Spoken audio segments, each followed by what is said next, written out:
This is the story of a man named Stanley. Stanley worked for a company in a big building where he was employee number 427. Employee number 427's job was simple. He sat at his desk in room 427 and he pushed buttons on a keyboard. Orders came to him through a monitor next to his desk, telling him what buttons to push, how long to push them, and in what order. This is what employee 427 did every day of every month of every year. And although others might have considered it soul-rending, Stanley relished every moment that the orders came in, as though he had been made exactly for this job. And Stanley was happy.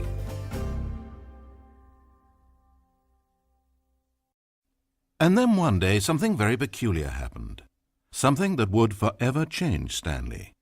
Something he would never quite forget. He had been at his desk for nearly an hour when he realized that not one single order had arrived on a monitor for him to follow.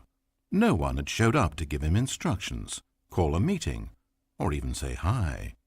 Never in all his years at the company had this happened, this complete isolation. Something was very clearly wrong.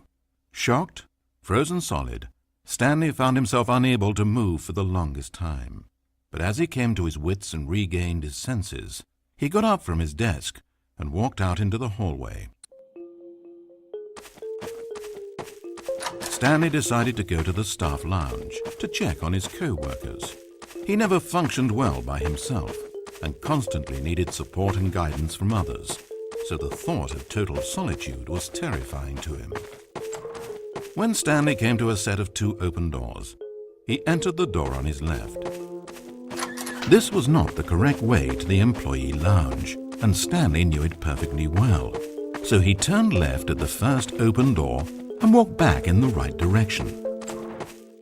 Stanley was so bad at following directions, it's incredible he wasn't fired years ago. Maybe this is why everyone had left. No one wanted to be around someone as bad at listening as him.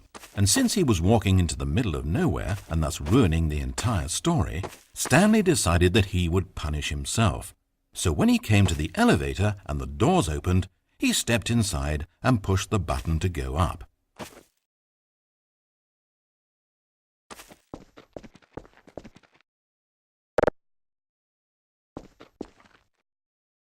Oh, Stanley. You know, you really aren't going anywhere, and I don't say that deceitfully. I truthfully mean that there isn't a story down here. The story was back up where I told you to go in the first place. Right now, you're just running around looking at empty halls. And frankly, that's perhaps even more infuriating for me. So why don't you throw me a bone, give me a chance, and just let me tell the story I want to tell,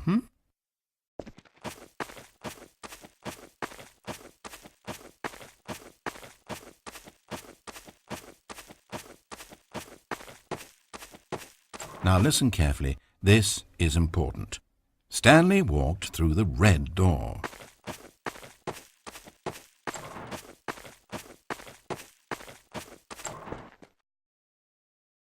Good, good. Now, if you don't mind, there's something I'd like to show you. But to do that, I think it would be best for us to start from the beginning. This is a very sad story about the death of a man named Stanley. Stanley worked for a company in a big building where he was employee number 427. His job pushing buttons demanded little of him, so there was not much of himself to give, and in this way Stanley's job felt less and less like his every day. But if buttons need pushing one day, it means they'll need pushing the next and then the next. So, without question or judgment, Stanley continued to do what the screen told him. One keystroke flowed into another keystroke, flowed into his ride home, flowed into dinner, flowed into waking up, flowed into going to work, and here he was again. Stanley was typing out a complete sentence that said absolutely nothing at all. If in reality no one ever actually disappeared from the office, and Stanley never got the opportunity to make a decision, to choose which path he wanted to take, would his life still have any meaning? Perhaps when we long for something deeply enough, these hopes and fantasies become so strong in our minds that we truly believe that we're there, controlling that person and living that adventure. To manipulate your own thoughts and emotions might mean freedom from a self-imposed prison, but these delusions can be fatal to those who can't tell the difference. And so, Stanley asked, if that door never opened, if I'll never be able to walk away from those people and from these buttons, is this life still worth experiencing? Am I actually happy? Stanley answered this question by pushing a button. Then he pushed a button, and then he pushed a button. Then he pushed a button. Then he pushed a button.